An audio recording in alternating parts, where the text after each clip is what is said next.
A poor cleaner fell asleep on a billionaire's bed. Then this happened. Mira swept the marble floors of the Belmont estate with aching arms and a hollow stomach. Her third job that day, and the last before night fell.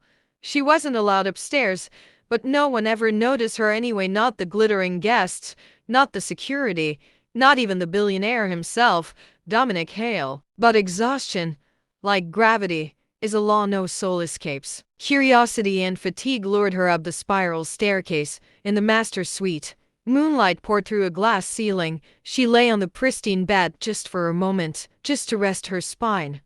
She never meant to sleep, but she did. And when she woke, she wasn't alone. Dominic Hale stood by the door, arms folded, eyes unreadable. Mira bolted upright, terrified. "I'm so sorry, I didn't mean, please I'll leave, don't call." He raised one hand. Silence. Then he said, "Do you dream, Mira?" She blinked. "Sir? Your eyes. You were crying in your sleep. What did you dream?" She trembled. "I dreamed I was free. I wasn't tired.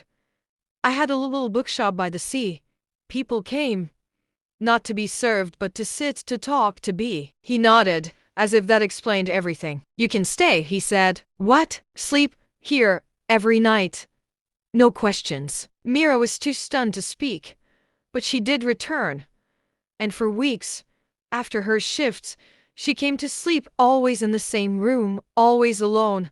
He never touched her, never asked anything more, until the night she found the note on the pillow. Opened the drawer. Inside was a deed to a small seaside property, and a letter. "Build your dream, Mira.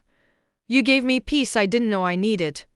Consider this a return." She cried harder than she ever had. But years later, standing inside her bookshop, now real, a man walked in, familiar eyes, much thinner, paler. "Dominic," she whispered. He smiled, frail. "Doctors said months.